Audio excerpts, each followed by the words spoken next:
Assalamualaikum warahmatullahi wabarakatuh. My name is Nurul Syuhada binti Syaharuddin. So today I will present about the background of the program. One of the program that made by the PKSO, which is the wage subsidiary program. Okay, the wage subsidiary program is known as an assistance program that provide financial support to the employer, for their employee that have a salary income under 4,000, but the employee itself must contribute toward the social. Okay, for the wage subsidiary program, they have 4 level, which is for the first one known as PSU1, and then PSU2, PSU3, and the latest one is PSU4.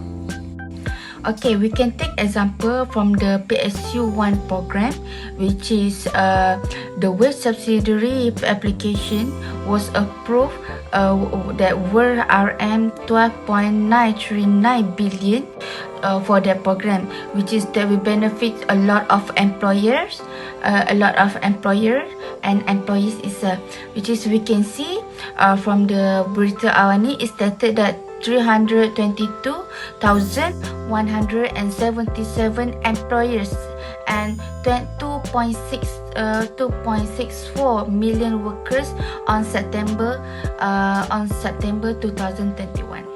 So for join the program, the employers must contribute for their employee with the PKSO. So other than that, the wage subsidiary program also need they have their own requirement that must be fulfilled by all participate. By all participate. This is because to avoid any misunderstandings, any lies that happen when apply the subsidy wage subsidiary program. Okay, next is a social issue, which is unemployment. So in 2020, the pandemic of COVID-19 had become disaster in Malaysia. So the COVID-19 pandemic has hit the whole world, including Malaysia. They made a health crisis that threatened the survival and well-being in the community.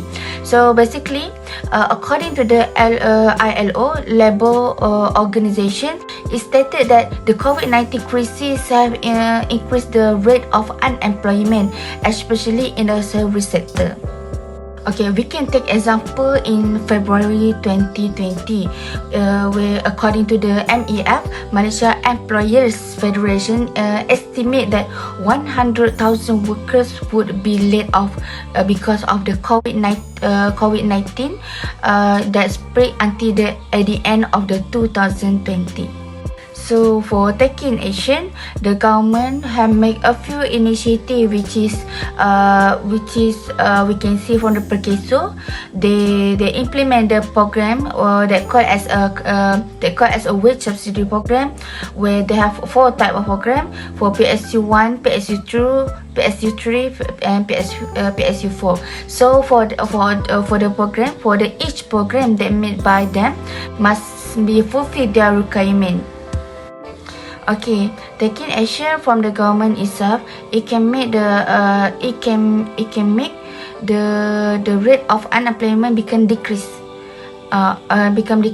So in other than that, not only become decrease but also decrease the rate of bankruptcy, because the bankrupt of the organization, it can make the rate of unemployment of workers become high.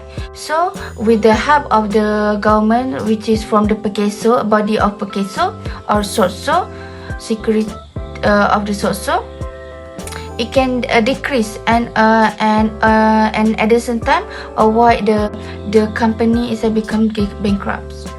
Okay, I think that's all from me. Thank you. Was affected toward the issue. Many sectors were affected after the outbreak of COVID-19, and some sectors are highlighted as negative, namely the tourism sector, trade sector, and business sector. In this case, these three sectors are highlighted as negative because after the epidemic, many lost their source of income and lost their jobs. For example, in the tourism sector, the losses include job losses and cancellation of bookings of tourism products such as hotel as well as travel package across the country. What was the effect from the issue? The outbreak COVID-19 took place over a long period of almost a year, and it had a very drastic impact on the situation in the country. Most small enterprises are unable to continue their business operation due to the absence of customer, and it results in only losses if operating. When many enterprises can operate, it results in the enterprise not having the profit return capital to pay the employees' salary. So some employees have had to freeze the requirement process, and some other enterprises have also had to shorten the operating hours of employees so that salary payments can be reduced to allow their companies to continue operating. Not only that, the outbreak of COVID-19 has affected any enterprise that is having difficulty paying the rent of their store premises. For the initiative taken towards the issue, various forms of assistance are provided by the government through the framework of National Caring Assistance by introducing the Pupils Caring Economic Stimulus Package, Prihatin to the Pupil. The government also cooperates with the private sector and NGOs in reducing the burden borne by the pupil. For example, social collaboration under the Ministry of Human Resources has yielded very positive results, introducing two significant and unprecedented initiatives to help employees retain their employees during the COVID-19 crisis, namely the Employment Retention Program (ERP) and the Wage Subsidy Program. These initiatives given by the SOCSO are aimed for the stabilizing employment, preventing mass layoff, maintaining employment, and in turn enabling workers, especially in the B40 group, to continue to support themselves and their families in these difficult times. National Recovery Plan. Aware of the problem that occur in the country, the government has made several strategies to address the following programs. The government strategy is formulated through three parts, which is short, medium, and long-term programs. First is short-term program. Okay, for the short-term program is the target is to address the current unemployment problem as well as reduce the impact of the COVID-19 epidemic that can be benefited by Bumiputra graduates. There are several employment support system and current income protection that provided by the government, such as first, wage subsidy program to more than 700,000 employers of micro, small and medium companies. Second is Prihatin National BPN assistance to single B40 and M40 age 21 and above. And third is PTPTN loan deferment as well as one-off assistance of RM200 ringgit to all students in higher education institution. Okay, next is medium-term program. For medium-term program are more useful during a pandemic and remain in the market. For medium-term programs, it involves the involvement of ministry and agency in implementing the program. Okay, among the ministry that are involved, first is Ministry of Higher Education Malaysia KPTM, which provide opportunity for skills upgrading and job placement under Penjana KPTCAP. Second is Malaysia Digital Economic Corporation (MIDEC), which introduced My Digital Workforce Work in Tech MYWIT by providing Digital Business Service (DBS) program and Digital Tech Apprenticeship (DTF) for hiring local workers and providing the necessary training and skill.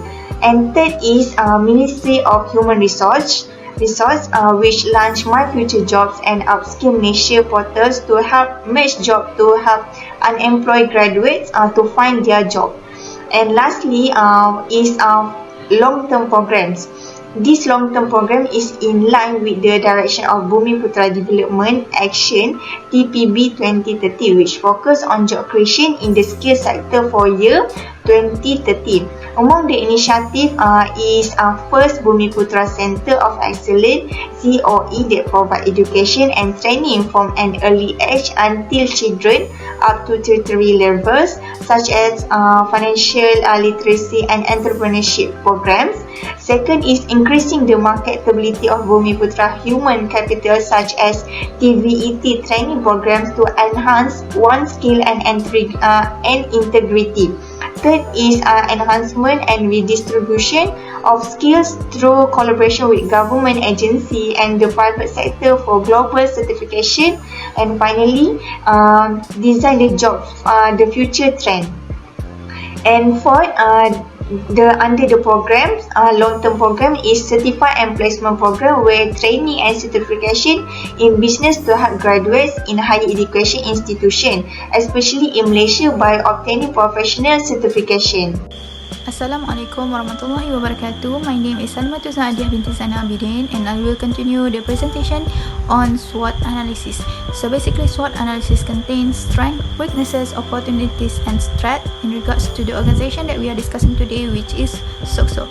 So basically before moving on to our final SWOT analysis inputs, I want to clarify that we have carried out internal factor evaluation matrix and also external factor evaluation matrix, where we eventually collected more than 5 inputs and finalized it to 2 most prominent inputs in regards to the strength, opportunities, threats and also weaknesses of SOCSO. So basically, without further ado, I will be explaining on the strength of SOCSO. So basically the first strength of SOCSO is the fact that SOCSO fund was guaranteed by the government. So basically this means that eventually SOCSO was known to be implemented under Ministry of Human Resource. They are known as one of government's departments. So eventually every fund that was allocated for SOCSO will be included under government's budget. So basically, as a matter of example, that during the year 2017, Datuk Sri Najib Tun Abdul Razak eventually stated that the government funded 70 million towards SOCSO in order for them to carry out their schemes. So basically, moving on to the second strength of SOCSO is the fact that they have strong asset. So basically, the first disclosure of the asset in regards to SOCSO was happened in 2021. So basically this disclosure is about the fact that in 2019 SOCSO eventually have 29.7 billion asset value and it increases up to 31.4 billion asset value in 2020. So this asset value mainly came from investment that was contributed throughout the years of SOCSO. Moving on to the weaknesses of SOCSO. So the first weaknesses of SOCSO is the fact that they have slow claim process management, and eventually this is because of the fact that their employees are lacking in motivation and eventually they are taking their daily tasks very lightly, and on top of that SOCSO are using centralized systems. So eventually every claim process are going directly through the top tier level management, and eventually in order to get their declaration and their decision, it can be time consuming and eventually it could take up to months and eventually years for any claim to be done, to be declared done.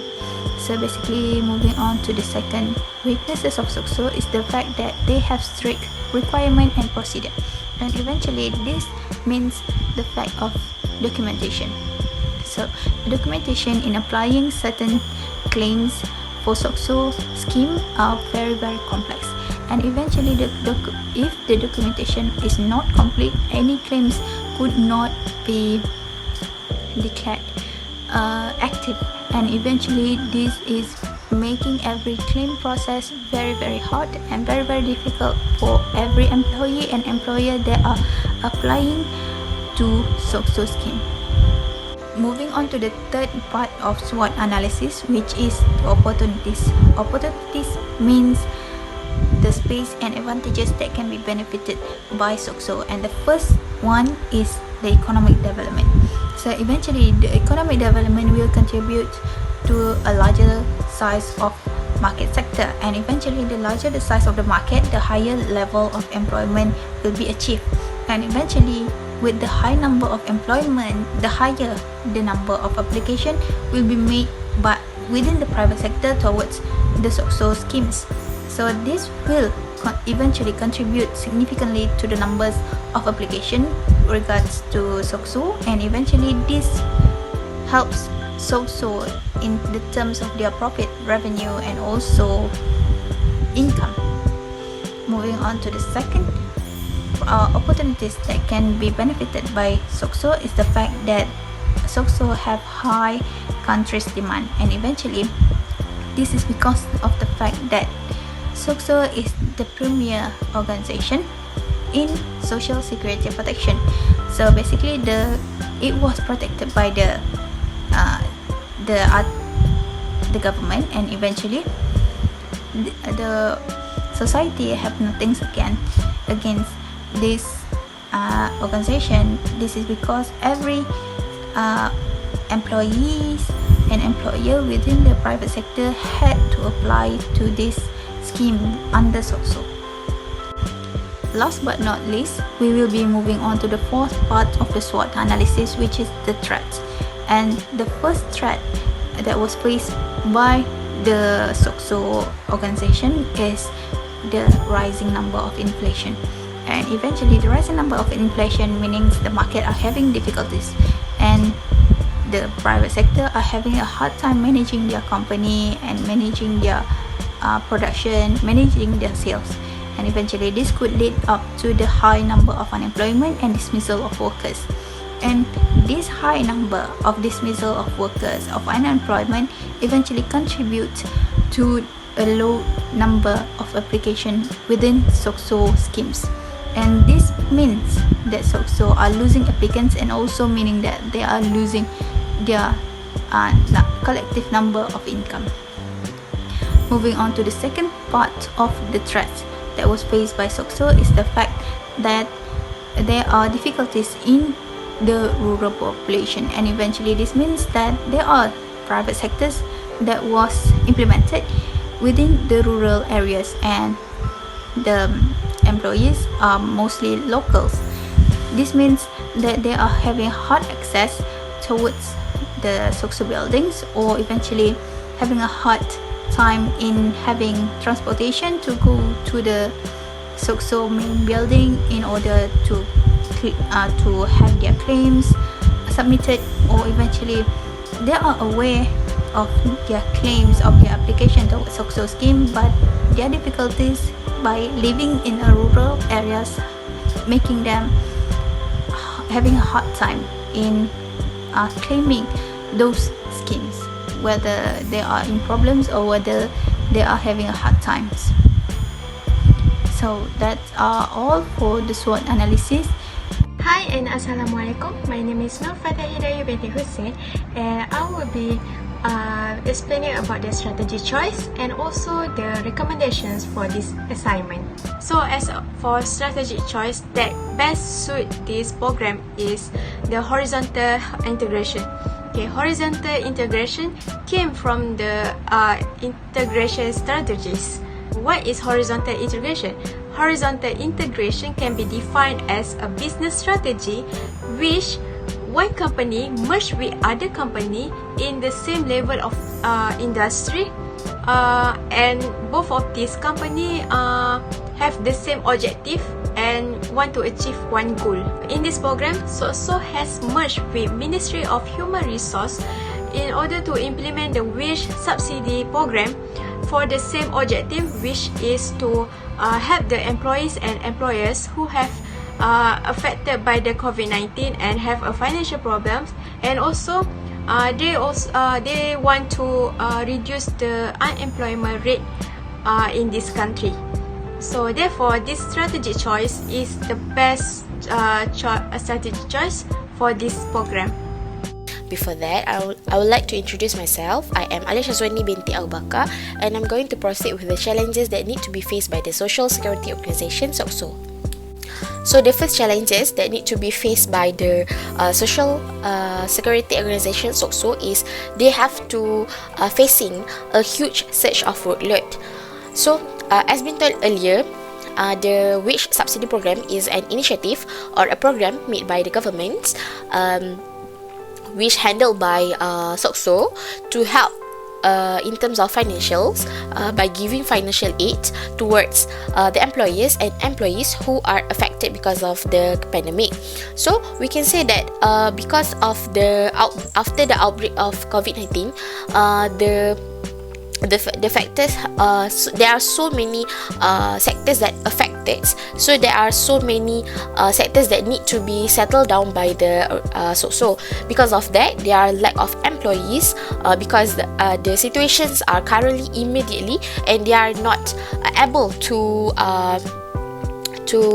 appoint a new employees in order to settle up and help them in terms of the job performance. So we can say that because of the effect after the COVID-19, the organisation need to handle the workload and the resistance of employees immediately after the COVID-19 outbreak.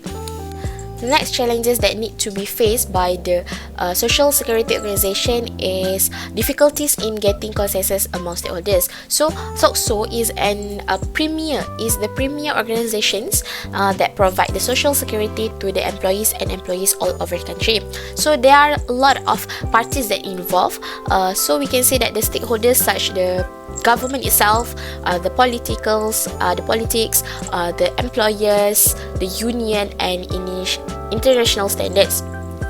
In order to implement a new initiative or program, they need to reach an agreement in order to proceed to the next step. So I can say the example in the March 2021, the government itself has presented the idea to increase the contribution rate of SOCSO from employers and employers around the world. But the president of Uni LA Labour Centre has stated the idea or the opinion of himself is we need to that is not a suitable moment, because that is not suitable moment to increase the contribution rate, and we need to get an approvement or agreement or approval from any other parties also. So we can say that in order to proceed with other initiative, there's a lot of factors that need to be considered, such the cost factors, the additional cost, what could the current moment, the current environment of the situations, what could give benefit to the people, what could give benefit to the economy. So those factors is involved in order to get one agreement from the stakeholders. So we can say that it takes a lot of time and procedure, and it might be challenges to the organizations. Last but not least, the challenges that need to be faced by the social security organizations also is the lengthy compensation claim process. So we can say that the financial aid that be made by the SOCSO is fulfilled with the requirement, need to be required by requirement and guideline given by the PKSO or SOCSO. So in guidelines, they need to fulfill the documents such the company profile registration, all the registration things with the SSM banks. They need to go to bank, they need to go to SSM, they need to completed the documentation in order to proceed with the financial aid. So it takes a challenge to both parties, because the first one, the claimants, who is employers, they need to go to other places beside the SOCSO, such the bank and SSM, in order to fulfill, and it takes a lot of time.